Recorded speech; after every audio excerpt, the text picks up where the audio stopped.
시청자 여러분 안녕하십니까. 아침엔 매일경제입니다. 오늘 조간신문에 실린 사진과 만평부터 보겠습니다. 매일경제 이면입니다. 지금 이 시각 서울 장충체육관에서는 불가능을 즐겨라라는 주제로 영웅 12명의 희망 토크쇼가 진행이 되고 있습니다. 잠시 뒤에 현장 연결해서 자세한 소식 좀 들어보겠습니다. 정세균 국회의장과 장대한 MBN 매일경제 회장 등 이 기빈들이 어제 저녁 신라호텔에서 만찬을 가지면서 대회의 성공적인 포럼의 성공적 개최를 기원했습니다. 다른 사진입니다. 미 대통령의 날에 트럼프 내 대통령 아니다라는 시위가 일어났습니다. 어제가 미국에서는 대통령의 날이었죠. 하지만 저렇게 트럼프는 나의 대통령이 아니다라는 시위가 어제 미국 전역에서 거세게 일어났습니다. 이런 와중에 트럼프 대통령은 공석이 됐던 국가안보 보좌관에 육군 중장 출신의 이라크전 영웅을 임명을 했습니다. 맥메스터 육군 중장인데요. 역사학 박사학위까지 있다고 합니다. 그러나 잇따라 이렇게 군인들을 국가 안보직에 고용을 하면서 너무 강경 노선으로 치닫는 거 아니냐라는 우려도 나오고 있습니다. 다른 사진. 이번엔 맥길로이와 골프를 쳤습니다. 트럼프 대통령이 맥길로이와 또 미 메이저리그 야구 선수 등과 함께 골프를 쳤는데 사실 재밌는 것은 트럼프 대통령이 이 후보 시절에 오바마 대통령이 허구한 날 골프만 친다라고 하면서 굉장히 비판했던 인물이라는 겁니다. 본인이 대통령이 되니까 이제 본인이 매주 이렇게 골프를 치는 겁니다. 다른 말로. 김한솔 다녀갔나 김정남 보건병원의 중무장 말레이시아 경찰이 출동하는 일이 있었습니다. 김한솔이 말레이시아에 나타났다라는 소문이 돌았는데 아직 사실 확인은 되지 않고 있습니다만 말레이시아 경찰 당국은 김한솔이 들어오진 않았다라고 공식적으로 입장을 발표했죠. 그래서 그런지 몰라도 삼엄한 이 중무장 경찰 경호가 이뤄지고 있습니다. 다른 사진입니다. 1억 년 전 한반도에 캥거루처럼 뛴 포유류가 살았다라고 해서 어제 과학면에서 하루 종일 이슈가 좀 됐죠. 경남 진주에서 세계 최초로 발견된 중생대 백악기 띵걸음 형태의 포유류 발자국을 근거로 저 위에처럼 쥐처럼 생겼습니다만 다리 뒤쪽 다리가 길죠. 저런 생물이 살았을 것이다라고 유추하고 있습니다. 500원짜리 동전 발자국보다도 조금 작죠. 다른 사진 보겠습니다.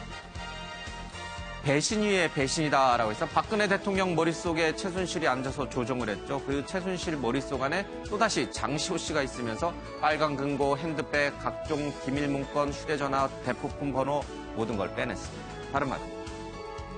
국밀보입니다. 이게 저도 아침에 봤습니다만 이 해석이 안 되더군요. 뒤집어 놓고 보면 의심이 점점점 들고요. 그리고 안희정 점점점입니다. 안희정 공중부양을 하고 있습니다. 지지율 급 상승을 하고 있는데 의심이 든다. 무슨 의심이 드는 걸까요? 혹시 보수, 원래 보수였을까요? 뭐 그런 뜻일까요? 해석이 저는 안 됩니다. 시청자 여러분들께서 해석해 보시고요. 다른 만평입니다.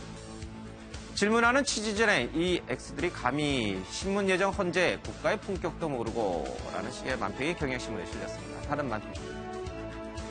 한국일보입니다. 초이노믹스 큰일 났네. 가계부채가 1,400조 원을 넘어섰습니다. 특히 제2금융권 쪽으로 대출이 크게 늘어나면서 가계부채의 질도 낮아졌다라는 기사들이 오늘 많은 신문에 좀 실리고 있습니다. 자, 오늘 함께해 주실 출연자분들 소개해드리겠습니다. 최영호 삼평산민연구소 이사장, 여상원 변호사, 최병무 전 월간조선 편집장, 소종섭 전 시사저널 편집국장이 함께합니다. 어서 오십시오. 반갑습니다. 자, 매일경제신문부터 보겠습니다. 우병우 모든 박 대통령 지시 난 가교 역할만 했다라고 해서 어제 우병우 전 민정수석에 대한 영장 청구가 기각이 됐습니다. 영장이 기각되면서 많은 사람들이 큰 충격과 허탈에 빠졌다는 얘기가 오늘 아침부터 나오고 있습니다. 특검 조사에서 우병우 전 수석이 이런 얘기를 했다군요.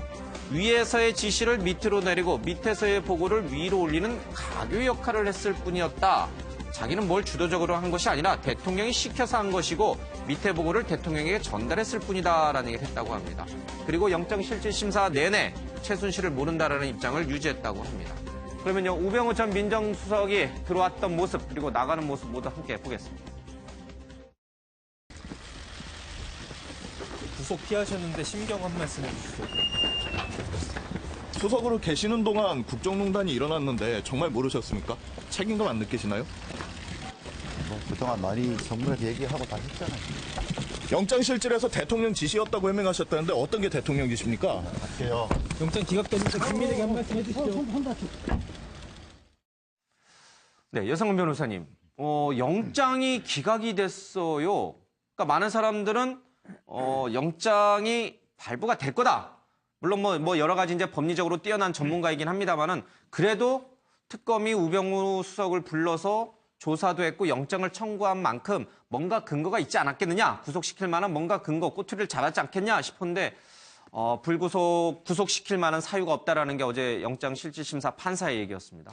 근데 저는 그 많은 분들이 구속될 거라고 했는데 저는 사실 불구속이라고 뭐 명백하게 이야기는 안 했지만 아마 구속시키기는 힘들 것이다라고 이야기를 계속 했었습니다. 왜냐하면은 우병우 수석의 어떤 혐의에 관해서 직권남용 직무유기 등인데 이런 게 어떤 확정적인 물증이 있는 게 잘 없어요. 뭐 녹음을 해놨다거나 뭐 이런 게 있어야 되는데 대부분 한쪽이나 최순실 씨도 난 그 우병우 수석 모른다 말해버리고 우병우 수석도 최순실 씨 모른다 이래버리면 이게 무슨 증거가 잡을 게 없어요. 그래서 저는 그 특검도 이게 초반부터 이게 우병우 수석을 못 부르고 거의 특검이 뭐 연장될지는 모르겠지만 거의 막바지에 불렀거든요. 그거는 그만큼 고심을 많이 하고 증거가 없었다는 거죠. 그래서 우병우 수석이 나와서 계속 이제 뭐 직권 남용에 대해서 알면서 왜 그랬냐 이런 거 물었지만 저도 아마 우병우 수석은 그랬을 것이다. 왜 저는 기각의 그 이유로 봤냐면은 자기는 그 김기춘 실장 밑에 있는 사람이다. 김기춘 실장이 지시하면 그냥 이행하는 사람이지 자기가 주도적으로 나서서 하는 사람 아니라고 계속 말했을 가능성이 있다는 거죠. 그래서 그 우병우 수석의 어떤 혐의에 대해서는 진짜 심정은 가지만 아마 특검이라든가 그다음 어제 영장실질심사에서도 물증을 제시를 못했을 것이다.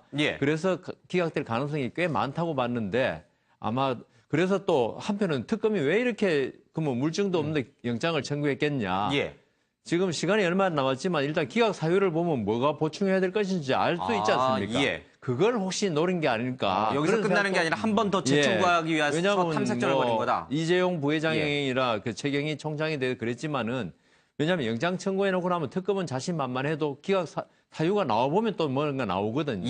그래서 이 짧은 기간이라서 재청구하는 게 좀 힘들겠지만 만일에 큰 증거 없이 청구했으면은 그러니까 재청구를 위해서 어떤 보완할 가능성도 있다. 그렇게 생각해봤습니다. 혹시 이재용 부회장처럼 이 영장이 기각됐을 때 여론이 막 들끓고 그거를 다시 등에 업고 다시 재청구에 들어가서 성공시킬 확률. 그러니까 쉽게 말하면 지금 이 특검 쪽에서 이 고민은 법무부와 검찰 친정에 대해서 조사를 한 번도 못 해보고 영장 청구를 했다는 거예요. 그렇죠? 우병우 민정수석이 롯데그룹의 검찰 수사 문제라든지 여러 가지 검찰의 고급 정보를 최순실 쪽으로 전달해준 정황은 있는데 검찰하고 법무부 한 번 조사하지 못하고 영장 청구를 한 상황에서 만약에 이 여론이 막 들끓으면 친정도 조사 한번 해볼 수 있는 계기가 될 수도 있고. 그래서 바로 그것 때문에도 좀 문제되는 게요.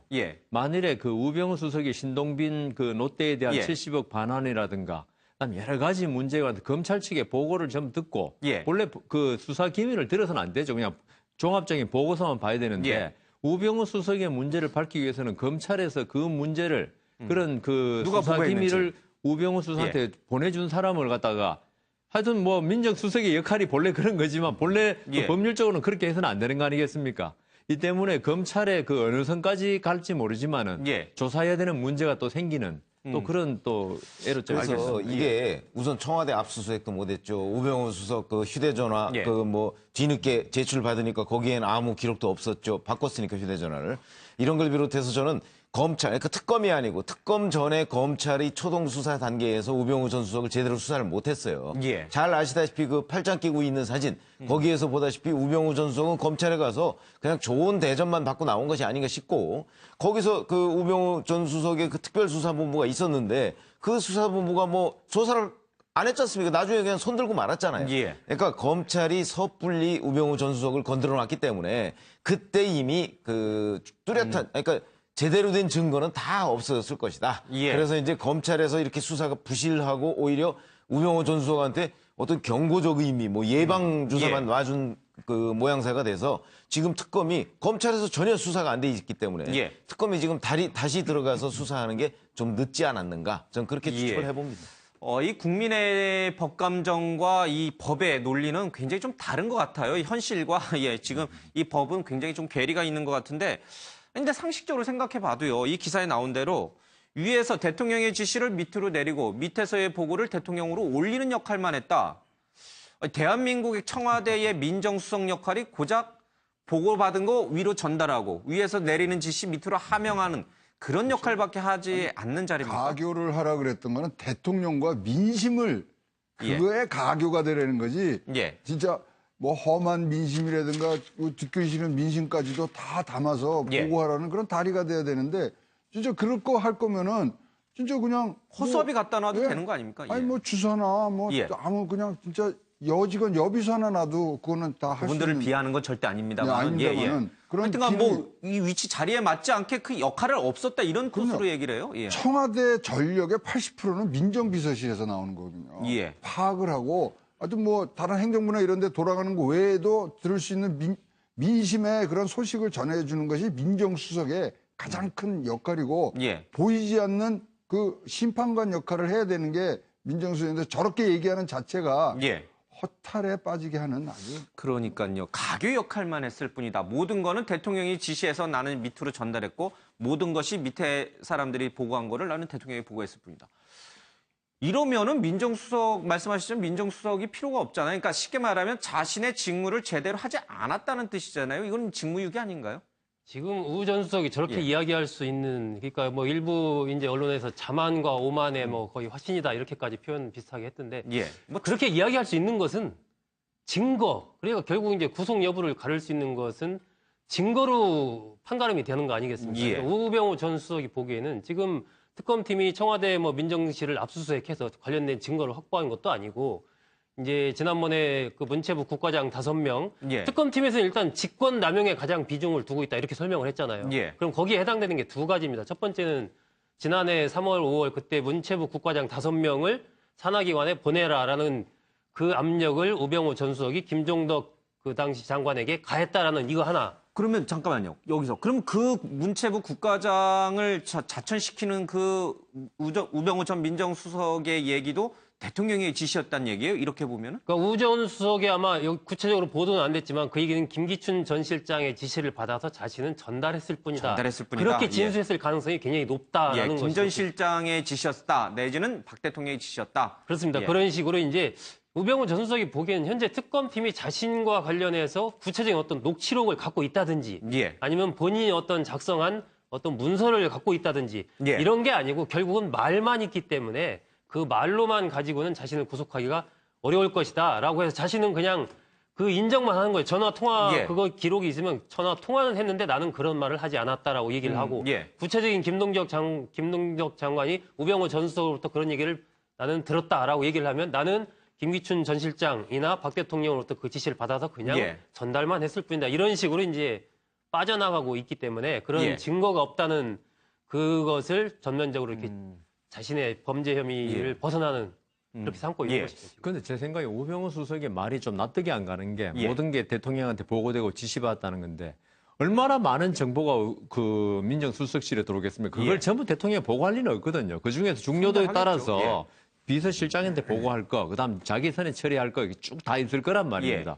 그러면 저기 지금 문체부 국과장이라든가 그다음 더 좀 약한 문제 예. 이런 건 누가 처리했냐 이거죠. 그다음 지금 그 감찰관법 위반도 사실은 이번에 같이 영장 청구됐는데 예. 그럼 감찰관에 대해서 자기 문제에 관해서는 조사를 하지 말아달라 이런 형사처벌될 수 있다. 예, 공고를 했죠, 혐의도 오히려. 그 이야기했지 않습니까? 그런 건 예. 자기 선에 처리한 겁니다. 그것도 대통령한테 보고하니 대통령이 감찰관한테 이야기하라 그러지는 않았을 거란 말입니다. 그러니까요. 이 때문에 우병우 수석의 저거는 변명이다. 예. 그런데 아까 말씀하신 대로 특검이나 검찰이 참 안타까운 게 그런 그 분류를 하고 그다음 우병우 수석이 독단적으로 처리한 부분에 관한 증거를 잡아야 되는데 예. 그걸 못 잡았다는 게 지금 큰 문제죠. 그러니까요. 지금 이제 언론에 보도된 것만 봐도 뭔가 진짜 우병우 전 수석한테는 깨름칙한 부분이 분명히 있는데 뭐 영장실질 심사를 했던 그 판사의 판단을 우리는 존중합니다. 예. 그래서 뭐 거기에 대해서 이의 제기를 할 수는 없겠습니다만은 존중을 하는데 분명히 뭔가 다른 정황들이 분명히 확실한 정황들이 있단 말이에요. 이 정황들을 왜 그 판사는 보지 못했을까? 아니 저는 그 판사가 보지 못한 게 아니고 검찰이 특검이 문제였다. 약간 특검이 특검의 못한 의지가 것이다. 문제였다. 이게 예를 들어서 특검의 의지가 다른 거는 다 제껴놓고 직권남용, 뭐 직무유기 이런 거 제껴놓고 예. 직무유기도 뭐 저는 입증이 가능하다고 봅니다. 왜 그러냐면 예. 그 밑에 뭐 민정비서관이나 공직기강 비서관실에서 사실은 최순실 게이트와 관련한 최순실 씨의 이 국정농단 행위에 대해서 틀림없이 보고서가 여러 번 올라갔을 거예요. 예. 그렇지 않습니까? 그 박관천 경정이 올린 것도 있잖아요. 예. 그런 것들 올라갔을 때 그게 어떻게 됐는가 하는 과정을 추적하다 보면 그러니까요. 결국은 이게 민정비서관이나 공직기강 비서관 그 선에서 자기네들이 이건 뭐 별거 아니야라고 버리지 않았을 거거든요. 예. 틀림없이 이 중에 중요한 거는 다 보고를 했을 거라고요. 우병우 수석한테. 예. 그랬을 때 우병우 수석이 그걸 어떻게 처리했느냐 하는 부분을 따라 확인했어요. 들어가면 예. 이 직무유기 부분이 저는 뭐 충분히 왜냐하면 거기에 최순실 씨가 이러이러한 국정농단을 하고 있습니다 그랬는데 아무한테도 보고 안 했어요. 예를 들어서. 예. 그렇게 되면 그거 덮은 거 아니겠습니까? 거기다가 또 특별감찰관법이라는 게 뭡니까? 대통령 예. 주변 친인척 그다음에 청와대 수석 이런 예. 사람들의 비위를 감찰하는 거 아니에요? 예. 이 감찰을 하려고 했을 때 우병우 전 수석이 전화한 것까지 인정을 했어요. 이석수 특별감찰관한테. 예. 그럼 이 부분만 잘 파고들어도 특별감찰관법 위반 5년 이하의 징역 이게 충분히 가능한데 이 선택과 집중 이게 안 됐거나 아니면 특검의 수사 의지가 약했던 것이 아니냐. 예. 저는 그렇게 봅니다. 근데 뭐 특검도 특검 나름대로 어저께 특검보 4명을 투입해서 총력을 기울여서 구속영장 청구를 하려고 구속영장을 발부받도록 하려고 노력을 했습니다만은 뭐 역부족이었다는 얘기를 하고 있습니다. 어쨌든 재청구를 위한 탐색전이었는지 아니면은 정말 이대로 특검이 물러나는 건지 우병우의 승리로 끝나는 것인지 조금은 더 신중하게 지켜봐야 될 것 같습니다. 자, 그러나 이 우병우 전 민정수석에 대해서 뭐 굉장히 이 국민 감정이 좋지가 않습니다. 이런 와중에 또 기자를 째려보는 모습이 또 포착이 되는데 화면을 잠깐 보겠습니다. 가족회사 작은 유용한 것에 대해서 인정하십니까?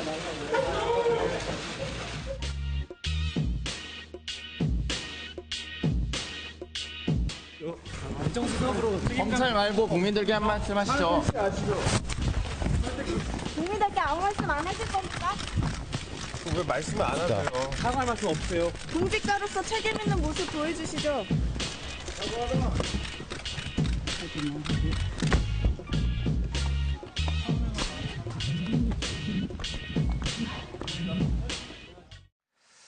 예, 우병우 전 민정수석의 태도를 보면 이번 최순실 국정농단 사태에 대해서 본인은 잘못한 게 하나도 없다 이렇게 아마 느끼시는 것처럼 보이죠? 답변 중에 하나 최순실 아니야 그랬더니 당연히 모르죠. 이렇게 아주 뭐 예. 강하게 얘기하는 거 봐서는 왜 이 진짜로 자기가 예. 답할 거를 뻔히 알면서 물어보냐는 그런 아주 좀 뭐 이런 표현이 좀 맞는지 모르겠습니다. 오만방자한 그런 예. 느낌까지 들을 정도로 아니 왜 이러냐.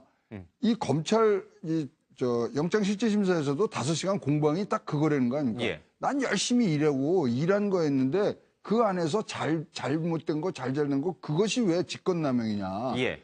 그런 부분들로 하니까 말씀하신 대로 뭐 증거도 없고 거기다 자기는 아주 소신범처럼 행동을 하니까 예. 진짜 우리 눈에는 굉장히 그런 이 법치라든가 법질서가 국민 감정에는 조금 어긋나는 부분들이 이제 생기는 거죠. 예. 근데 그 우병우 수석이 검사 아니었습니까? 검사들인 자기가 조사했으니까 방어를 어떻게 하는 게 잘 알거든요. 예. 공격을 해본 사람이 방어도 할 줄 알거든요. 그런데 저도 이제 그 우리 의뢰인들한테 형사사건 생기면 조언하는 게 무죄가 확실하면은 끝까지 단호하게 답하라고 그럽니다. 왜냐하면은 그냥 어설프게 검사가 묻는데 그런 것 같기도 한데 나는 아닙니다. 이런 식으로 되면요. 예. 나중에 그 유죄의 증거로 되는 거예요. 오히려. 예, 예. 그러니까 아닐 때는 확실하게 아니라고 해라. 예. 이건데 우병우 수석의 태도도 보면요. 이게 완전 확신한 예. 모습을 보이거든요. 이 때문에 우병우 수석의 저런 태도는 아마 검사 생활을 하면서 익힌 답변 태도가 아닐까 그런 생각이 듭니다. 예. 알겠습니다. 우병우 전 민정수석에 대한 영장 기각. 예. 특검이 재청구를 할지 아니면은 이대로 끝이 날지 좀 지켜보겠습니다. 뭐 영장이 기각됐다고 해서 기소를 안 하는 건 아니죠. 예. 그리고 불구속 기소를 할 지금 수 개인 있는 문제도 또 있어가지고 정강하고요. 예, 예. 그다음 화성 땅 문제 있어가지고 그거는 특검이 끝나도 일반 계속 가는 검찰에서 거죠? 조사를 예. 할 겁니다. 아마. 사실은 이번에 보면 그 최순실 씨 수사에서도 마찬가지지만 아킬레스건을 얼마나 잘 거기를 들어가느냐가 이제 수사의 성패를 가르는 부분도 있는데 우병우 전 수석 같은 경우는 그동안에 나왔던 여러 가지 사례를 본다면 우병우 전 수석의 아킬레스건이 어디냐는 거죠. 예. 그렇게 본다면 그 장모인 김장자 씨 있지 않습니까? 예. 그러니까 골프장에서 최순실 씨와 같이 골프를 쳤다는 거기서부터 시작해서 제가 보기에는 김장자 씨가 굉장히 아킬레스건이 될 수 있거든요. 예. 근데 특검팀에서 일단 뭐 김장자 씨에 대해서 그렇게 특별한 관심을 가졌던 것 같지는 않은데 그것이 특검팀 수사 일정상 뭐 예. 이재용 부회장 구속 이런 데 집중해서 시간이 없기 때문인지 아니면 또 다른 이유가 있어서인지는 모르겠지만은 우병우 전 수석을 강하게 압박하기 위해서는 제가 보기에는 김장자 씨를 강력하게 압박을 하면 우병우 전 수석과 관련된 어떤 부분을 좀 더 해낼 수 있지 않을까 하는 생각도 듭니다. 알겠습니다. 어쨌든 예, 최순실하고 장모가 골프를 쳤다라는 증언 목격자들이 수두룩한데 특검이 조사를 제대로 한 번도 안 해봤다. 예. 최순실을 모른다. 우병우는 최순실을 모른다. 이 말이 언제까지 이렇게 맞는 말인지 아니면 틀린 말로 확인이 될지 좀 보겠습니다. 자, 402X 장시호의 기억, 박 대통령 시크릿폰 찾는 키됐다라고 중앙일보에 기사가 나와 있습니다. 여러 번 얘기를 했죠. 지난달 초순 장시호 씨가 이 특검팀 소환 과정에서 숫자 4개를 기억해냈다고 합니다. 특검팀이 박근혜 대통령의 차명폰이라고 확신하는 시크릿폰의 뒷자리 번호였습니다. 장 씨는 이모 최순실 씨가 누르던 이 번호의 순서와 배열을 기억했다가 숫자를 떠올렸는데 이를 근거로 특검은 대통령과 최순실이 무려 570회 지난해 4월부터 10월까지 그러니까 한 6개월가량 570회 하루에 2.2회 꼴로 전화한 것을 확인했다 이런 얘기를 하고 있습니다. 이 전화의 발신지가 모두 청와대 경내였다고 합니다. 그래서 이게 대통령의 대포폰이구나라고 특검이 확인할 수 있었다고 합니다. 이 장시호 씨는요. 이 최순실 씨의 존재를 낱낱이 알고 특검팀에 다 전달을 했습니다. 수사 초반부터 이철성 경찰청장 인사 파일이 어딘가 있을 것이라는 장 씨의 제보에 따라서 특검팀은 압수한 지인들의 휴대전화와 하드디스크를 샅샅이 뒤지기도 했고요. 그리고 이모가 화장실에 갈 때도 가지고 다니는 이 에르메스 핸드백에 뭐가 들어있는지 궁금해 열어봤다가 여러 가지 인사 파일과 휴대전화, 대포폰 번호도 확인을 할 수가 있었다라고 하고 있습니다. 앞서 잠깐 만평에도 나왔습니다만 대통령 머릿속에 최순실이 있고 최순실 머릿속에 장시호가 있어서 다 꺼내는 거예요. 머릿속에 뭐가 있는지 비밀리 감춰져 있던 걸 다 꺼내서 특검팀에 다 전달했는데 자, 이쯤 되면 장시호 씨한테 우리가 박수를 쳐줘야 되는 겁니까? 아니면은 동계스포츠센터의 공범이니까 비판을 같이 해야 되는 건지 잘 모르겠습니다. 아니, 그 두 가지가 다 있다고 봐야죠. 예. 우리가 장시호 씨가 저런 식으로 이제 그 특검 수사에 도우미 역할을 예. 하는 거에 대해서는 긍정평가를 할 부분이 있는 것이고. 예. 그리고 이제 본인이 국정농단에 연루된 데 대해서 일말의 반성의 기미가 있구나. 이렇게 예. 이제 봐줄 부분이 있는 것이고. 그러나 동계스포츠경제센터의 그 16억 부분을 삼성으로부터 지원받아서. 예. 그리고 그 중에 일부를 또 본인이 횡령한 부분에 대해서는 죄값을 물어야 되는 것이죠. 예. 우리가 거기에 대해서 수사에 좀 도움을 줬다고 이 죄를 탕감해주거나 그런 제도는 없지 않습니까? 예. 저는 장시호 씨가 저런 그 최순실 씨의 그 시크릿백, 예. 그 가방에서 여러 가지 파일을 휴대폰으로 전부 그때 작년 7월에 2015년 7월에 이미 촬영을 다 해놨다는 거거든요. 그런데 보통 사람의 경우에 어떤 그 의도가 없으면은 그런 거 보기만 하지 그냥 촬영 안 하거든요. 그렇겠죠. 그렇다면요. 그 당시 2015년 그 당시가 그 고영태 씨의 그런 어떤 파일 문제도 있었고요. 예. 이런 걸 보면은 장시호 씨가 어떤 고영태 씨 측하고 같이 뭘 한 게 아니냐 의심이 들 정도로 예. 그 당시에 전부 촬영을 해놨다는 겁니다. 예. 이거는 촬영을 했다는 건 뭐냐 하면은 나중에 써먹겠다는 이야기거든요. 예. 그렇다면 장시호 씨가 왜 이걸 갖다가 최순실 씨에 대한 발목 잡기로 예. 활용을 하려고 그때 이미 생각했느냐. 그렇다면 본인의 의도와 그러면 그때 나왔어야죠 모든 문제가. 근데 예. 왜 검찰에 특검에 대고 나서 검찰에 수사를 받으면서 그걸 내보였느냐. 예. 그래서 전 장시호 씨의 의도가 물론 우리 최 편집장님 말씀대로 특검 수사에 도움을 준 건 확실한데 본인의 의도도 그렇게 순수하지만 않겠다는 생각을 많이 해봅니다. 그런데 이거는 이제 확인되지 않은 보도긴 합니다만은 왜 이모의 핸드백을 그러면 열어봤느냐라는 그런 질문에 이게 언젠가는 나를 구해줄 수 있을 것이다. 이렇게 촬영해 놓는 것이 이제 그 얘기를 했는데, 그러니까 장시호 씨도 이모가 도대체 어떤 일을 하고 다니는지 정확히 모르다가 내용을 조금씩 알다 보니까 너무 엄청난 일을 하고 다니고 나중에 이게 크게 문제가 될 수도 있다. 그러면 불똥이 나에게 튈 수 있으니 약간의 보험용으로 이 이모가 이러한 걸 한다라는 걸 보험용으로 좀 확보해 둘 필요가 있었다. 그런 취지로 이게 나를 살릴 수 있을 것이다. 이런 식의 이제 얘기를 기사에서 이제 잠깐 봤습니다. 이게 확인된 건 아닙니다만. 이게 전에 한번 예. 그 장시호 씨의 절친 인터뷰가 한번 나온 적이 있어요. 예. 저는 그게 굉장히 지금 장시호 씨의 행동을 이해하는 데 중요하다라고 보는데 그때 보면은 장시호 씨는 평소 스타일이 이 돈 많은 집안의 딸 아닙니까? 그리고 예. 나서 이제 아이를 굉장히 좋아하고 그러니까 그냥 장시호 씨는 그냥 즐기면서 사는 걸 좋아하는 그런 스타일이에요. 그러다 보니까 이제 연예인들이라든지 스포츠 스타 이런 사람들이랑 같이 이제 교부 관계를 많이 맺고 그랬었는데 이모가 나름대로 그 이른바 권력 비즈니스를 시작을 하면서 가장 믿을 만한 사람으로 자신의 그 조카인 장시호를 끌어들인 거죠, 거기에. 네가 이거 맡아. 동계 스포츠센터 이모가 다 만들어 줄게. 이렇게 해서 장시호 씨는 사실 뭐 아유, 그거 내가 해야 돼. 나는 그냥 즐기면서 살고 싶어. 이랬는데 이모가 그걸 강하게 이렇게 하니까 그걸 맡았던 거예요. 맡았는데 맡아서 보니까 신경 쓸 일이 많지 않습니까? 그래서 어떤 때는 제주도로 그냥 도망도 갔대. 이모 나 그거 안 한다. 그거 알아서 해라. 나. 그런데 이제 최순실 씨가 전화해가지고 너 이걸 어떻게 만든 건데 지금 다 만들어 놓고 너무 좋은 일 시키려고 그러냐. 빨리 올라와라. 이제 막 난리를 친 거죠. 그래서 그런 식으로 해서 이모랑도 굉장히 갈등이 많이 있었다라는 게 이제 그 절친의 이야기인 것이고 그러다 보니까 이제 장시호 씨는 사실은 뭐 그걸로 본인이 몇 억 벌어봤자 본인 돈이 훨씬 많은데 굳이 그럴 이유도 없는 것이고 그런데 이모 때문에 계속 일에 끄달려 들어간 거죠. 그러다 보니까 이것이 정상적이지 않다는 생각이 드는 거예요. 이런 식이 하다가는 이거 위험하다. 너무 나중에 크게, 법적으로 문제될 수 있겠다. 이런 생각을 이제 당연히 하게 된 거고 그러다 보니까 이제 그런 어떤 서류라든지 기타 관련된 부분들을 때로는 촬영도 해놓고 때로는 기록도 해놓고 이러다가 처음에 이제 잡혀 들어가서 한두 번은 부인을 했는데 보니까 부인할 수 있는 상황도 아니고 다 이미 여기저기서 터져 나오고 그러다 보니까 또 아들도 보고 싶고 이래서 그냥 다 그냥 털어놓는 게 나를 위해서나 여러 가지 좋겠다 싶어서 이제 다 털어놓는 쪽으로 그렇게 간 게 아닌가 싶습니다. 최초예요. 최초에 이제 최태민 일가 얘기 나올 때 최순실은 행동대장이고 최순득 그러니까 장시호의 어머니는 소위 말하면 브레인이라고 그랬거든요. 그러면 지금 이제 자기 집안 얘기는 전혀 안 합니다. 지금 궁금한 거는 장시호가 알고 있는 것 중에 얘기 안 한 것이 뭐냐. 뭐 물론 최순실의 재산에 대해서도 얘기하고 뭐 금고에 있는 거 또 그다음에 변호사에다 돈 맡긴 거 해서 찾아냈습니다만은 지금 자기가 뭐 소위 말하는 형량이 줄어들거나 뭐 이러는 부분에 하는 그런 내용들만 지금 내놓고 있거든요. 그렇지만 장시호는 더 많은 것을 분명히 알고 있을 것 같다.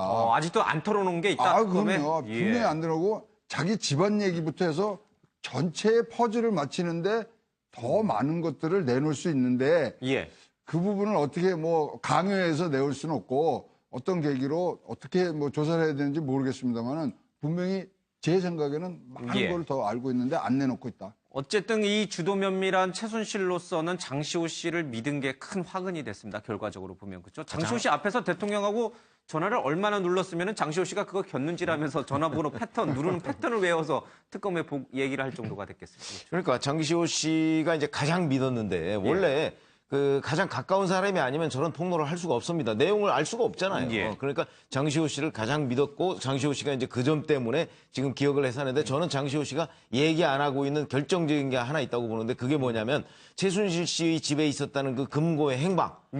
있었다는 것까지만 인정을 하고 있잖아요. 근데 금고의 행방은 뭐 여기저기 돌아다니다가 그러니까 사무실로 옮겨 다니다가 뭐 무슨 하남의 그 어떤 뭐 창고로 갔다 뭐 여기까지만 이제 얘기를 했잖아요.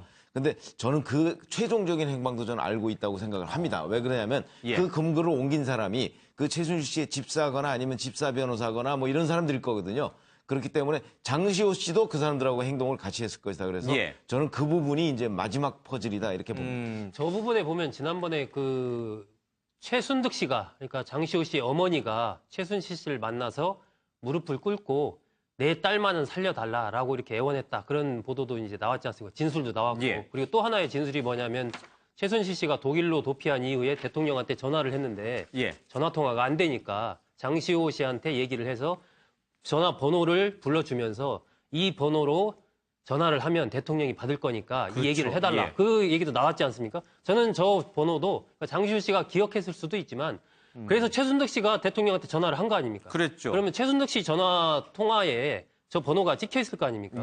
그런 등등을 통해서 특검팀이 그 대통령의 참원폰 번호를 확보한 게 아닌가 그렇게 추측이 됩니다. 자, 근데 저는 이 대목에서 박 대통령은 이 402X라는 이 번호를 소유한 박 대통령은 만약 이제 지금 뭐 특검의 대면 조사를 받을지 아니면 나중에 뭐 탄핵 이후에 어떤 조사를 받을지 참 모르겠습니다만은 이 번호에 대해서 최순실과 이 대포폰 통화에 대해서 어떻게 해명을 하실까? 이 부분이 저는 좀 궁금해져요. 안 썼다고 그러는 거죠. 모르는 번호다. 안 썼다. 난 통화한 적 없다. 이렇게 나오실까요? 그러면 그리고 저 대포폰은 대포폰 차명폰이라고 그러죠. 청와대에서는. 저 차명폰은 이미 없어졌을 거예요. 어딘가로. 그래서 이미 증거는 다 없앴을 것이고 대통령은 그 부분에 관해서 쓴 적이 없다고 얘기를 할 겁니다. 왜냐하면 최순실 씨도 지금 이 573차례 그 통화했다는 이 부분에 관해서 그거 다 무시하고 그 취임 후에 한 10번 정도 통화했다고 지금 주장을 하고 있잖아요. 그렇죠. 예. 그러니까 무슨 얘기냐면 특검이 이 밝혀낸 것도 발신이 추적이란 말이죠. 그러니까 청와대 내에서 누군가가 이 최순실 씨의 그 차명폰하고 통화를 한 거예요. 예. 그런데 이제 특검은 이 누군가는 그리고 여기에 보면 박근혜 대통령, 그러니까 삼성동 이모라고 돼 있고, 예. 그다음에 안봉근, 윤전추 이렇게 세 사람 거만 등록이 돼 있잖아요. 그러면 이 세 사람하고만 통화하는 차명폰이거든요, 이거는. 예. 근데 그렇기 때문에 박근혜 대통령 이 부분에 관해서 아까 나랑 통화한 거 아니라고 주장하면 일단 발신지는 청와대지 이게 예. 딱 관저다 이렇게는 나오지 않거든요. 그래도 최순실 입에서 법정에서 최순실 입에서 나온 10번 정도는 했다라는 거 하니까 그 10번 통화한 전화번호는 또 있을 거 아니에요. 핸드폰이 있을 거 아니에요. 그러니까 그거는 근데 그게 저게- 공식 폰인지 아니면 말씀하신 대로 차명 폰인지는 또 확인해 봐야 되는데 402의 X번인지는 그거는 확인이 안 되잖아요. 그 그리고 번호가 안 되고 최순실이 통화한 번호가 그다음 또 그건지는 청와대라고 해가지고 청와대 내에 박 대통령은 근무하는 게 아니잖아요. 다른 사람도 근무하니까. 아, 그럼 최순실이 청와대 내에 있는 다른 사람과 뭐 정호성 씨하고 570여 차례에 걸쳐서 이 그러니까 통화를 아니 했을 수도 정호성 있다. 씨하고 할 특검 수도 주장에 있고. 의하면 예. 이제 저 박근혜 부분은- 대통령식 주장에 따르면 573차례 중에서 10번은 자신과. 최순실 씨하고 통화했고 예. 그다음에 몇십 번은 그건 난 모른다 뭐 이럴 수도 있는 거죠. 서로 그러니까- 이거 말을 맞춰서. 저 대포폰, 그러니까 차명폰을 개설한 사람이 누구죠? 최순실이요. 아니 윤전추 행정관 아닙니까? 최순실 아닌가요? 최순실이 윤전추 다 행정관이- 이게 대포폰 만들어가지고 전달해줬다 이거 네, 이거 지난번에 아닙니까? 윤전추 행정관이 2개를 개설해서 그걸 드렸다 이렇게 나왔어요. 아, 그래요? 그러면 예. 역으로 예를 들면 윤전추 행정관 예를 들면 통신사나 그런데 우리도 핸드폰 저기 할 때 본인 쓰고 어쨌건 차명폰이 예. 뭐든 그렇게 할 거 아닙니까? 그러면 윤전추 행정관이 한 폰이 번호가 몇 개 쭉 나올 거 아니에요. 예. 그걸 역추적 들어가면은 그러면 당연히 그것은 대통령이 썼다라고밖에 추측할 수가 없는 그 근데- 번호를 추적을 하면. 좀 대포폰 얘기가 좀 길어져서 좀 그렇긴 한데 정우성 비서관도 대통령에게 차명폰을 드렸다, 대포폰을 드리고 그 비용을 내가 냈다, 내 개인 돈으로 냈다 이런 얘기 한 적 있잖아요. 드렸다고는 안 했고 대통령이 차명폰을 썼다고 얘기를 했죠. 그 비용은 자신이 냈다. 비용은 자기가 냈다고 그랬는데 그러면- 그럼 그거와 그 윤전추 행정관 명의인지 아니면 윤전추 행정관이 다른 사람 명의로 아마 특검은 그렇게 발표한 것 같아요. 아니, 그러면- 윤전추 행정관이 다른 사람 명의로 휴대전화를 만들어서 대통령한테 줬다. 예. 근데 그게 같은 건지는 모르죠 아직. 아, 그러면 이제 경우에 따라서는 최순실은 최순실과 대통령이 통화할 수 있는 대포폰을 또 만들어서 대통령 드리고 윤 전 행정관은 윤 전 행정관과 대통령 사이에 오가는 또 대포폰을 만들어서 드리고 정우성 비서관은 정우성 비서관과 대통령이 또 할 수 있는 대포폰을 그럼 대통령이 휴대전화를 몇 개를 갖고 그게 다니는 다 하나일 수도 있고 그러니까 다 하나일 수도 그게 있고. 하나일 수도 있고 지금 말씀하신 대로 여러 개일 수도 있는 거죠. 근데 그건 알 수 없는 게 지난번에 장시호 씨도 진술을 최순실 씨가 차명폰을 10개를 사용했다고 했거든요. 그러니까 최순실도 각각 다 한 명씩 한 그러니까 명씩 그 정해져 대포폰을 있을 수도 사용한 있죠. 거예요. 예를 들면 그렇죠. 대통령도 썼다면 차명폰이 한 개가 아니고 이것은 이쪽 사람 5명이랑 통화하는 폰, 요것은 이쪽 사람이랑 통화하는 폰 이렇게 예. 뭐 복수의 차명폰을 가지고 있었을 가능성도 있죠.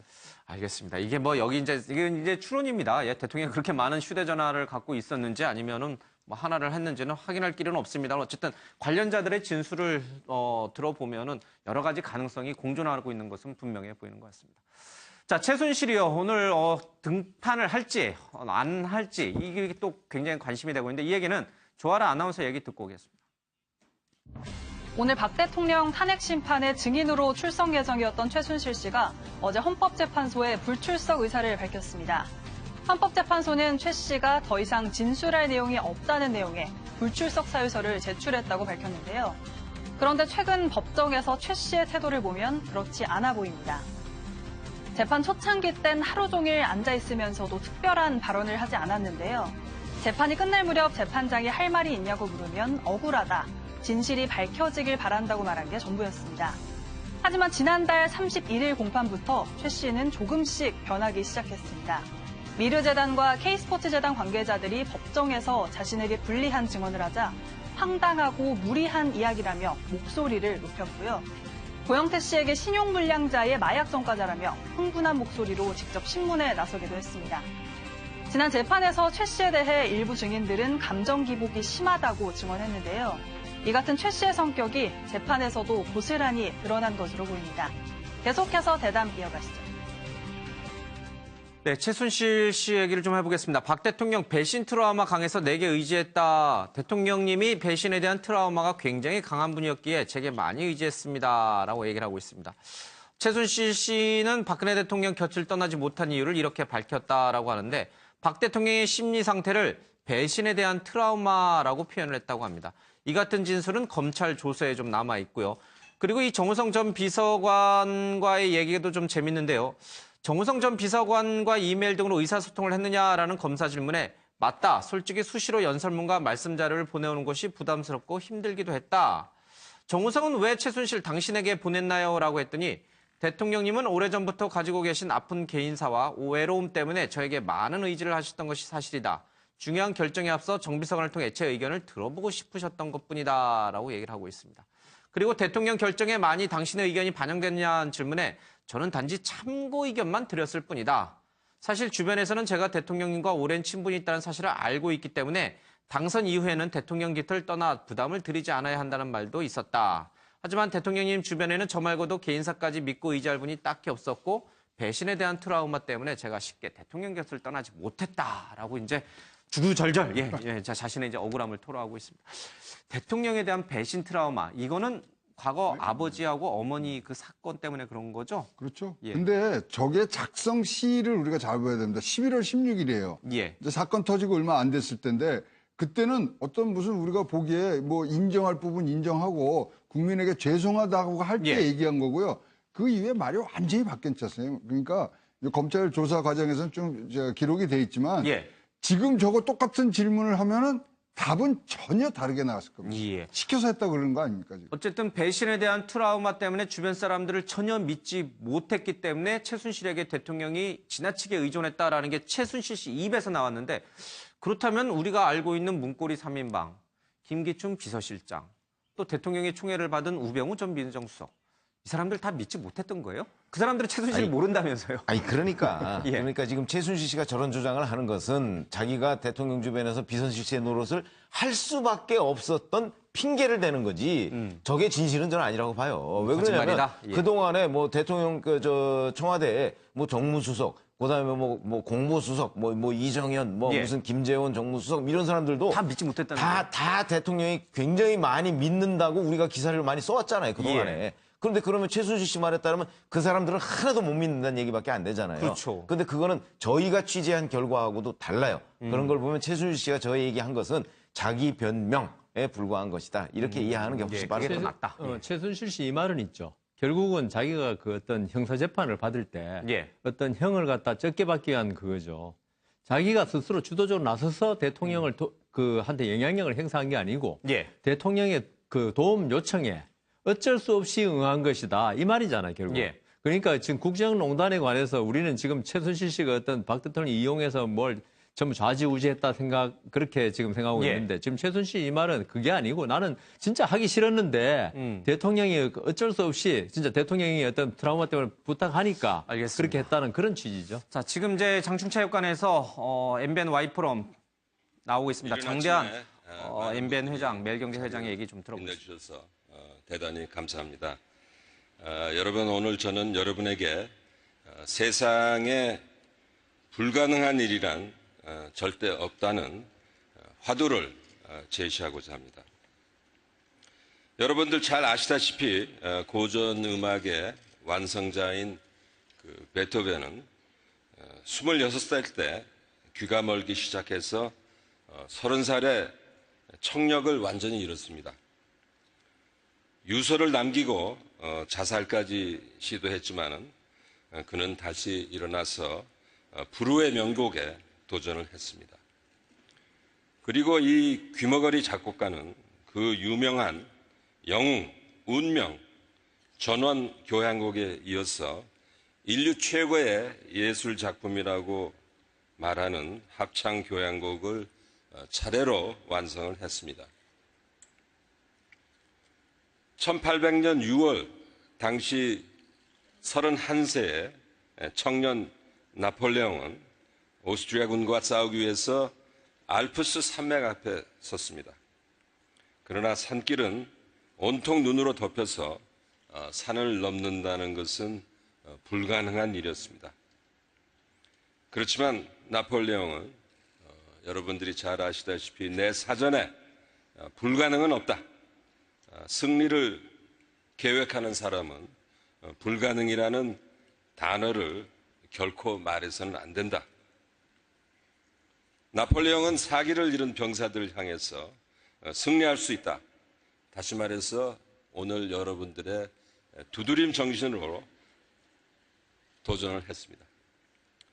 적군 7만 명을 대파해서 불가능을 가능으로 바꿔놓았습니다. 저희 종합편성 MBN 방송은 여러분에게 나폴레옹의 두드림 정신, 불가능을 즐겨라, 올해 청년 정신으로 제시를 하고 싶습니다. 세상을 바꾼 역사적 사건들이 많이 있습니다. 인류 최초의 달 착륙이라든가, 또 라이트 형제의 세계 첫 비행기 발명, 또 여러분들이 다 지금 손에 쥐고 있는 스마트폰 혁명, 스티브 잡스가 일으킨 스마트폰 혁명. 처음에는 모두 불가능한 일이었습니다. 하지만 사람들은 할 수 있다는 꿈을 꾸었고 can do 정신으로 불가능을 즐기면서 새로운 역사를 창조했습니다. 이 자리에 불가능을 즐기는 주인공들이 여러분들 많이 함께하고 있습니다. 생명연장재단 엘코의 대표이사인 맥스 모어는 냉동인간 부활의 꿈에 도전하고 있습니다. 불치병에 걸려 심장 박동이 멈추면은 35분 안에 급속 냉동을 시킨 뒤 치료법이 등장하면은 환생을 시켜 생명을 살려내겠다는 전략입니다. 지금은 황당한 이야기 같지만은 먼 훗날 냉동 인간의 부활은 평범한 기술이 될 수 있습니다. 제가 물어보니까 냉동 인간 만드는데 한 2억 정도 든다고 합니다. 아직 한국 사람이 한 사람도 없습니다. 도전하실 사람은 맥스모한테 얘기를 하십시오. 대한민국을 넘어서 세계 역사를 바꾼 도전자도 있습니다. 오늘 축사를 하는 코리안 특급 박찬호 선수, 잠깐 일어나세요.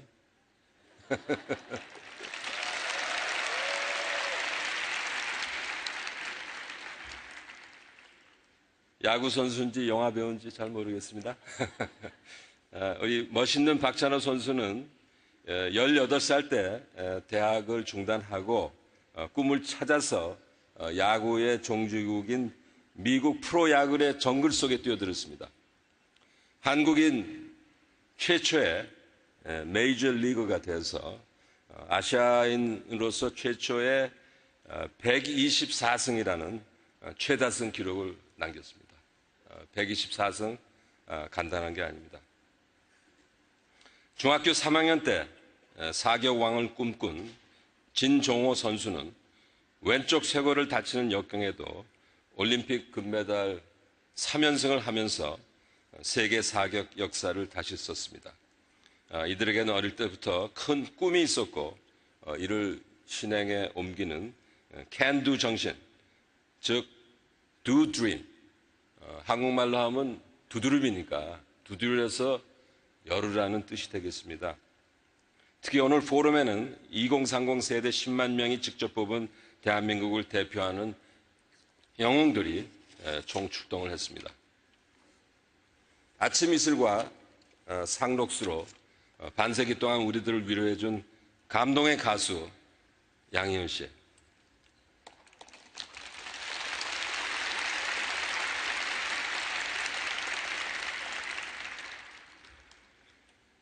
길라임으로 유명한 천의 얼굴을 가진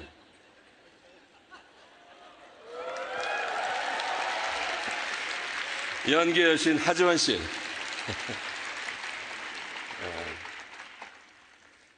여러분들을 만나기 위해서 어젯밤에 왔습니다. 감사합니다. 또 요식업계 대부 백종원, 배달의 민족 창업자 김봉진, 연기 대부 이순재 씨, 예능 황제 이경규, 할 수 있다의 아이콘 박상영, 또 세계적인 천재 비올리스트 리처드 용재 오닐, 또 세계를 감동시킨 오준 전 유엔 대사가 영웅쇼에서 여러분과 같이 꿈과 도전 성공 스토리를 얘기하겠습니다. 이번 포럼의 개막쇼에 이어서 앵커쇼와 미래쇼, 두드림쇼, 영웅 쇼 4개의 쇼가 여러분의 호기심을 충족시키고 미래에 대한 해안을 제시할 것입니다. 이번 포럼을 통해서 저는 여러분들이 단 한 가지 좋은 아이디어나 단어라도 챙겨서 가시면은 많은 소득이 있으리라고 봅니다. 오늘 개막 행사가 끝날 때 우리 양희은 씨와 같이 아침 이슬을 함께 부르면서 거친 광야를 향해서 여러분들이 도전장을 내는 그런 하루가 됐으면 좋겠습니다. 끝으로 저는 우리 젊은 청중들한테 한 가지 부탁하고 싶습니다. 제가 매년 1월 달에 스위스 다보스에 가서 세계 경제 포럼을 참가하는데 많은 외국인들이 우리 대한민국을 걱정해 주는 소리를 듣고 왔습니다.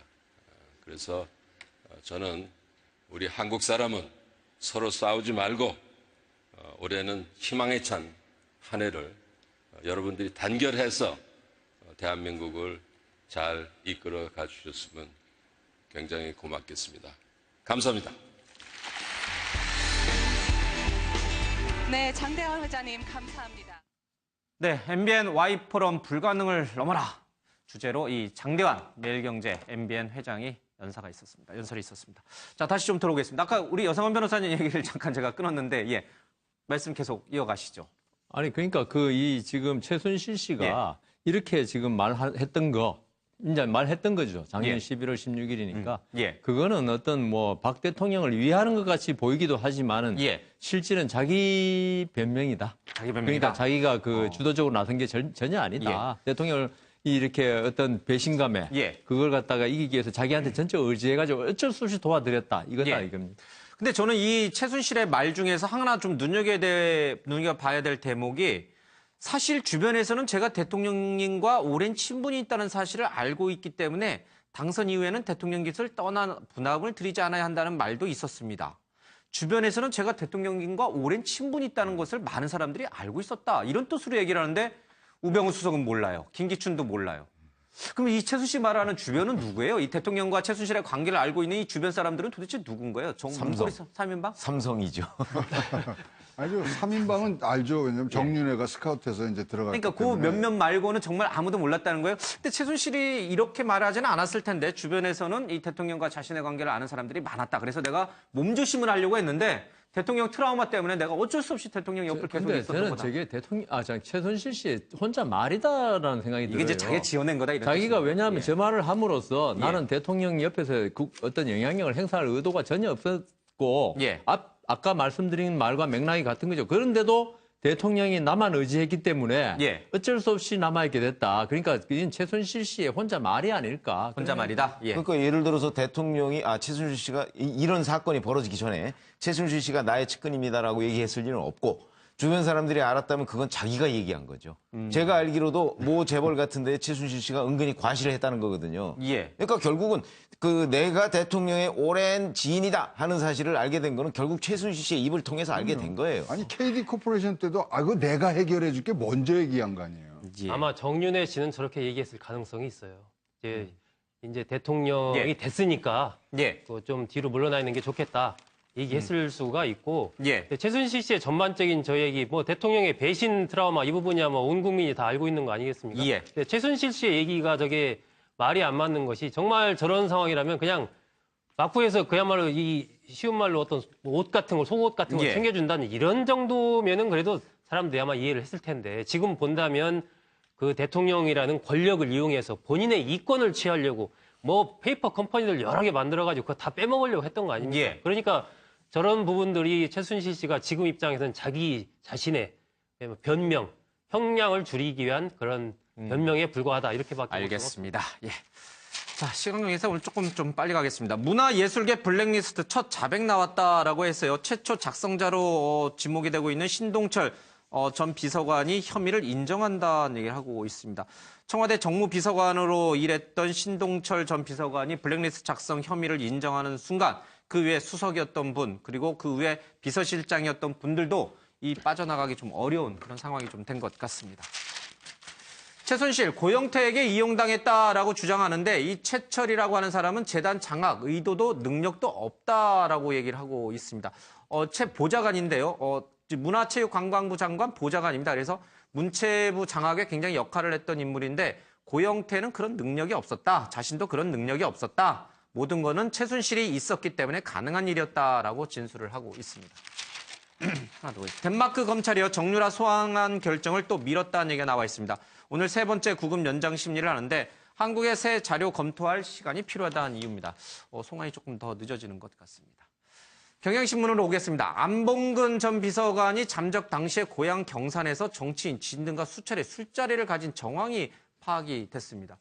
자, 이 대목 한번 짚어봐야 되는데 소 국장님. 네. 경찰, 헌재의 의뢰를 받은 경찰이 이 안봉근 비서관을 찾으려고 엄청 헤매고 다녔잖아요. 근데 고향에서 지인들과 술자리를 하고 있었다? 근데 경찰이 못 찾았다? 이걸 어떻게 이렇게 해서 이해를 해야 되는 겁니까? 보도 내용 보면 뭐 지난해 말과 올해 초에 걸쳐서 경북 경산이면 이제 안봉근 전 비서관 고향이지 않습니까? 당연히 경찰이 갔겠죠. 예, 가고 이제 거기에 알려지지 않은 별도의 거처가 하나 있었다. 뭐 이런 예. 식으로 나와요. 그런데 시골을 저도 뭐 시골 출신이지만 시골은 누가 움직이면 하나 소문 딱 납니다. 금방 예. 압니다. 그리고 예. 숨어 있을래야 숨어 있을 데가 없어요. 예. 그 동네에서 다 소문이 나기 때문에. 그러니까 저런 부분들은 결국 아마 경찰이 소재 파악을 제대로 하지 하는 게 않았을 아닌가. 것이다. 또 여러 가지 이제 정치적인 지금 상황이 있지 않습니까? 그런 속에서 막 경찰이 열심히 막 찾아다니는 모양을 보이면 사실 여러 가지 좀 예. 그런 걱정 같은 것들이 있었기 때문에 아마 그냥 모양새만 갖춰서 찾지 못했다 이렇게 한 것이 아닌가. 근데 이런 흥미로운 생각이 것은 이 안봉근 비서관의 증인 신청을 대통령 대리인단 쪽에서 한 거예요. 그래서 경찰이 찾으러 나선 거예요. 근데 경찰이 일부러 열심히 안 찾았다? 글쎄요. 이게 예. 메커니즘이 예. 우리 일반 범죄 수배자 같이 예. 경찰에 딱 그 통보하면 전국적으로 수배를 하는 게 아니고요. 예. 그 증인에 대한 소재 탐지거든요. 예. 이거는 그 안봉근 씨의 어떤 주소지 파출소에다 합니다. 경찰서나. 거기에서만 신경 쓰지. 그 경찰관이 몇 번 그 집에 가서 똑똑 두드려 보거나. 탐문조를 만드는 게 아니군요. 예. 그거 이제 이야기는 듣죠. 주위 사람들한테 이 사람이 지금 어디 이사를 가더냐.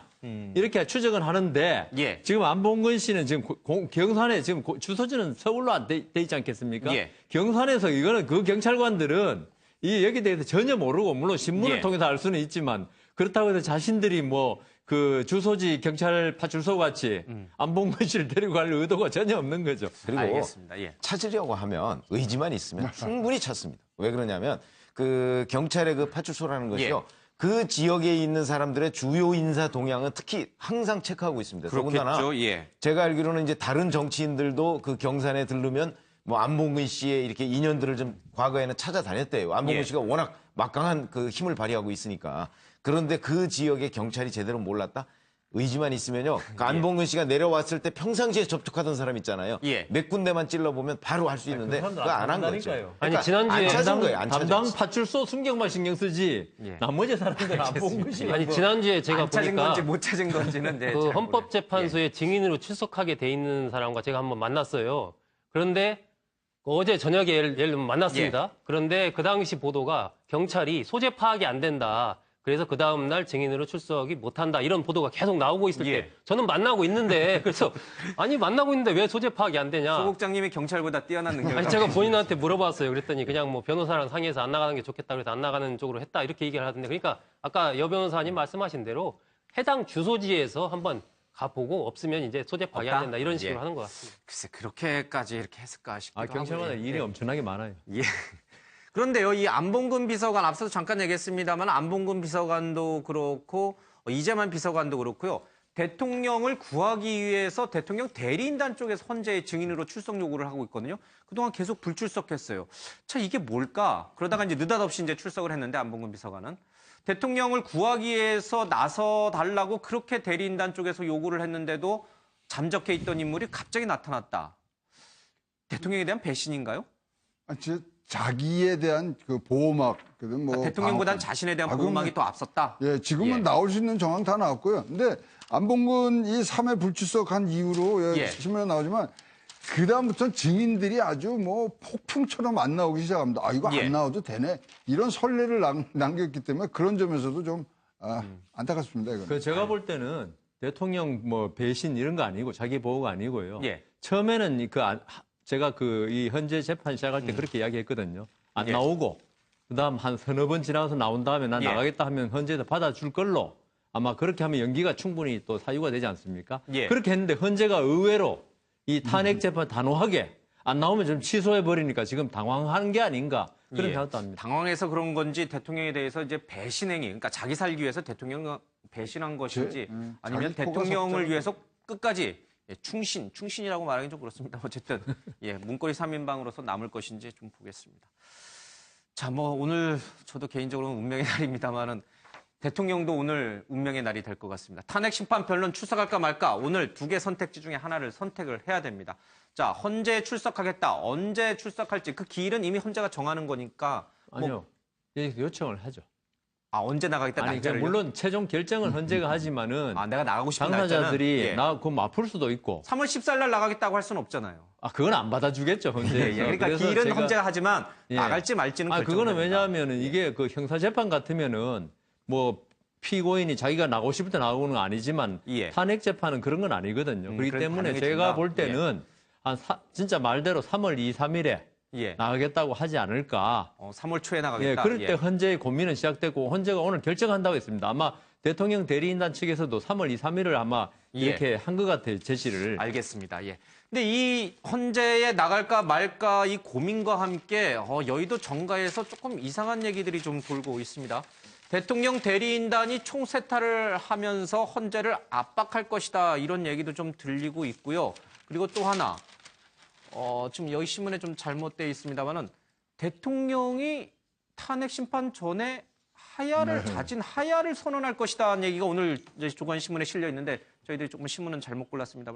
자, 이걸 종합적으로 좀 얘기해 봐야 될 것 같아요. 대통령 탄핵 심판장에 나갈까 말까로 결정하는 오늘 여의도 정가에서는 대통령이 탄핵 심판 전에 자진 하야를 할 것이다. 그게 모양새가 훨씬 좋다. 뭐 법리적으로도 이득이다. 이런 얘기도 좀 있고 아니다. 대통령 대리인단이 총사퇴하면서 헌재를 압박할 거다. 이런 얘기도 같이 섞여서 돌고 있습니다. 그러니까 여러 군데에서 이제 그런 얘기들이 돌고 이게 어디 뭐 소스가 확인된 데가 없어요. 처음에 어디에서 나온 얘기인지 확인된 게 없어서. 근데 제가 보기에 사실 이제 어저께 바른정당의 주호영 원내대표가 대통령 자진 하차론을 얘기했지 않습니까? 이거는 자유한국당에서 그동안에 나오던 정우택 원내대표가 얘기하는 거하고 맥락이 같아요. 그러면 이 범여권에서 혹시 저런 식의 공감대가 있는 거 아닌가 싶은데 바른정당 지도부의 다른 사람들이 그걸 부인한 걸로 봐서는 뭐 그건 아닌 것 같고 주호영 원내대표의 개인 생각을 얘기한 것이 아닌가 싶은데 아마 박근혜 대통령은 제가 아는 박근혜 대통령의 그 의사결정 스타일을 보면 아마 자진하야 이거는 없을 것이다. 오히려 자 헌재가 기각해야 된다라는 생각 쪽에 더 무게중심이 있지 않을까 싶습니다. 우리 여 변호사님도 생각이 비슷한가요? 저는 그 부분에 관해서는 자진하야에 관해서는 자진하야하면 탄핵 재판이 그대로 종결돼 버리죠. 결정 뭐 인용이냐 기각이냐 그렇죠. 결정 안 내리고. 없죠. 그러니까 만일 자진하야 그러면 이미 그 현재의 어떤 그 결정의 대강의 방향을 알고 있다는 이야기가 되는데 그렇게 추측하고 있다는 것인데 저는 그보다도 지금 대통령 대리인단이 전원 사퇴하느냐 이 문제는 제가 볼 때는 왜 태극기 집회 있지 않습니까? 이런 걸 등을 비롯한 어떤 박근혜 대통령의 동정론에 대한 여론의 향배를 보는 거 아닌가. 만일에 대통령 대리인단이 전부 사퇴해버리면 그 다음 탄핵 결정이 나면요. 그 대통령을 갖다가 옹호하는 쪽에서는 엄청난 어떤 불만을 터뜨릴 거 아니겠습니까? 그 여론에 따라 달린 것 같다. 이런 생각이 듭니다. 근데 대통령 대리인 총사퇴는요, 제가 보기에는 대통령이 헌재에 나가지 않도록 하는 이런 어떤 이 빌미를 제공하는 거 외에는 크게 없는 것 같아요. 왜냐하면 다 지금 심리 다 돼 있는 상태고 결정 내리면 되는데 대통령이 헌재 출석해서 이제 신문도 받고 그럴 때는 변호인단 없이는 할 수가 없거든요. 그러니까 총사퇴한다는 건 결국 저는 박 대통령이 헌재에 출석을 안 한다. 그 뜻으로 저는 해석을 하고 싶습니다.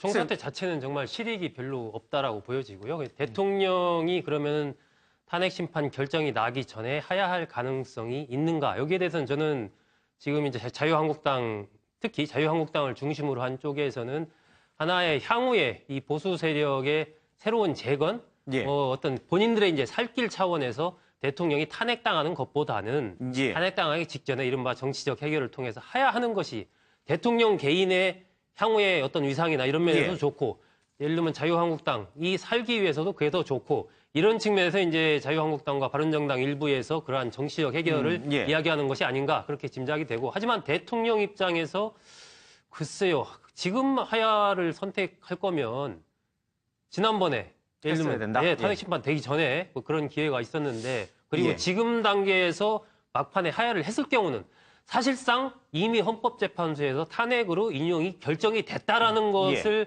또 이렇게 의미하는 거 아니겠습니까? 그런 부분에서 대통령이 그 선택을 할 가능성은 그렇게 높지는 않은 것 같다라는 생각이 듭니다. 만약에 대통령이 지금 하야를 하게 되면 어떻게 되는 거죠? 헌재 탄핵 심판은 중단이 되는 거고. 그렇죠. 그러나 중단이 아니고 없어지는 거고. 없어지는 거고. 필요가 없어지는 거고. 특검 수사는 계속 가는 거죠. 특검 수사는 28일까지. 연장이 안 되면 검찰이 하야한 대통령을 상대로 민간이신 분이 대통령을 상대로 또 검찰이 조사를 하긴 하는 거죠. 근데 6일 만에 조사할 수는 없을 것 같고요.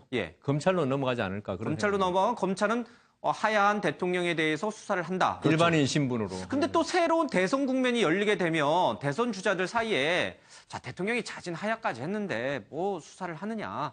그냥 이 문제는 여기서 좀 정치적으로 그냥 해결하자. 이렇게 나올 가능성은 없어요. 그거는 자유한국당은 그렇게 나올 가능성이 높지만 다른 정당은 그렇게 나오지 않고 특히 거기에 가장 큰 기회를 지고 있는 문재인 전 대표가 그거는 아마 반대할 가능성이 높죠. 그런 점에서 본다면 대통령이 자연인으로서 검찰의 조사를 받아야 할 가능성이 아주 높아진다. 이렇게 봅니다. 그러면 자진 하야를 하더라도 검찰의 수사를 피할 길은 없네요. 그쵸? 자진 하야하면 이제 그 검찰 수사를 받아야죠. 그거는 자유한국당에서 이야기하는 정치적인 해법이라는 것은 하야와 함께 대통령에 대한 그런 형사처벌까지 일정의 이제 사면을 정치권이 합의해서 그렇게 그런 식으로 해결을 하자라는 것이 이제 포괄적인 의미에서의 정치적인 해결책을 자유한국당은 얘기하고 지금 야권이 압박하는 대통령에 대한 압박 카드는 탄핵 당하고 형사처벌 받을래, 검찰 수사 받으면서 또 이렇게 구속이 될래, 아니면은 자진 하야하고 검찰 수사만 받을래, 뭐 이렇게 되는 건가요? 야권이 강하게 압박하는 그 제가 볼 때는 대통령은 물론 이제 12월에 자연 임기 퇴임을 원하고 있고요. 대통령이 딱 하야나 탄핵 결정되면 바로 자연인 신분이 되거든요. 그러면 검찰이나 특검의 조사를 받아야 되지 않습니까? 구속영장도 청구되고. 구속영장 청구될 가능성도 뭐 있겠죠. 근데 그 시간이 짧아서 그런데 제가 볼 때 옛날에 닉슨 대통령 그 사퇴했을 때 바로 그 포드 부통령이 대통령 올라가면서 그대로 사면시켜줬거든요. 그런 식으로 황교안 총리가 뭐 대통령이 나설 뜻도 없고 그냥 그 박근혜 대통령에 대해서 어떤 순장한다는 의미라면은 본인이 사면하면은 끝입니다. 아니 근데 죄도 확정이 안 됐는데 왜 사면을 하죠? 그런 혐의가 있는 사람. 아니 그러니까 혐의가 있다고 그래서 아니 그러면 수사 종결인데 저는 이게 이제 법치가 깨진 시스템이 깨진 거고 국정농단 시스템이 깨진 거라서 뭐 하야는 본인의 어떤 결정이겠습니다만은 법치 내에서 결론은 내야 된다고 생각을 합니다. 뭐 사람들마다 만약에 이제 진짜 하야를 하게 될 경우에 여러 가지 생각이 좀 다른 것 같습니다. 근데 어쨌든 자진 하야론 얘기가 SNS를 통해서 급격히 돌고는 있어요. 근데 뭐 근거 있는 얘기는 전혀. 출처가 불분명해요. 대통령이 헌재에 나갈지 말지 오늘 결정을 해서 특검 쪽에 헌법재판소 쪽에 통보를 해줘야 되는데 대통령이 어떤 결정을 내릴지 좀 보겠습니다. 자, 시간은 없는데 요거 간단히 좀 짚죠. 문재인 전 대표의 부동산 문제가 좀 불거졌습니다. 89년에 부산에서 아파트 입주자 공고 없이 개별 계약을 했는데 당시 분양업체 대표가 벌금형을 받았습니다. 사전 분양 받았다라고 하는데 문재인 전 대표는 오히려 자기가 사기를 당했다, 피해자다, 정상적 분양인 줄 알았다 이렇게 나오고 있습니다. 자, 산영 분양을 몰랐지만 투기는 아니어도 명백한 불법이다라고 국민일보는 기사를 꼬집고 있습니다. 양산집 맛교환 구매 진통 중과세 회피 10일 겪어서 대선 주자 이 부동산 문제를 문재인 전 대표가 넘어서야 된다라는 얘기가 좀 실려 있습니다. 자, 지금 논란이 되고 있는 게 안희정 충남지사의 이른바 이 선의 논란인데 그래서 이게 봉합이 되는 건가요? 아니면 문재인 전 대표 측가 더 커져가는 건가요? 아니 일단 본인이 사과를 했어요. 사과를 했기 때문에 저는 뭐 아마 문재인 전 대표 쪽에서 저걸 더 키울 생각이 없을 것으로 보여요. 왜 그러냐면 저거를 더 이렇게 만약에 키웠을 경우에는 이른바 중도 보수가 안희정 충남지사에 더 관심을 갖게 될 가능성이 많아요. 지금 문재인 전 대표로서는 그 지지율이 추격당하고 있는 형편 아닙니까? 그렇기 때문에 저 문제를 이쯤에서 봉합하는 것이 문재인 전 대표한테도 오히려 유리할 것이다. 이렇게 생각을 합니다. 안희정 지사는 이 발언이 그러니까 미르K 스포츠재단 대통령이 만든 게 선이었을 수도 있다라고 말한 게 의도적 발언이에요? 실수예요? 그 실수입니다. 실수인가요? 보수 쪽을 끌어안게 한 의도적 발언 아니고? 안희정 예. 지사의 발언의 맥락은 우리가 어떤 문제를 해결하기 위해서는 예. 일단 상대를 인정해야 된다. 그러니까 공존이라는 큰 관점에서 상대를 인정하고 대화를 해야 예. 어떤 문제를 해결할 수 있다는 게 사실은 이게 말하고 싶었던 본뜻인데 거기에서 예를 이명박 대통령의 4대강이라든지 박근혜 대통령의 K스포츠 재단 예. 미르재단 특히 지금 탄핵 국면 아닙니까? 여기서 박근혜 대통령의 K스포츠 재단 미르재단 이 부분이 어떤 대통령의 선이다라는 부분은 그동안에 박근혜 대통령이 기자회견에서 예. 이야기했던 맥락과 기본적으로 거의 통한단 말이에요. 그러니까 이런 부분들은 사실 그 안 지사가 본인이 얘기하고 싶었던 본뜻과는 좀 차이가 있는 건데 그 예를 그렇게 들므로써 그것이 이제 예. 굉장히 커지면서 오히려 본뜻은 가려지고 이게 부각이 되면서 안희정 지사의 정체성 자체까지 이제 문제 제기가 되는 이런 알겠습니다. 상황이 되다 보니까 그것을 이제 사과를 하게 된 거죠. 그래도 뭐 너무 늦지 않게 사과해서 그나마 좀 본인한테는 다행이다. 예, 그런 것 같습니다.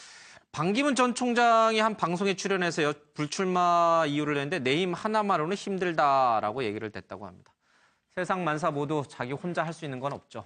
네, 오늘 아침엔 멜경제 여기서 마치겠습니다. 고맙습니다.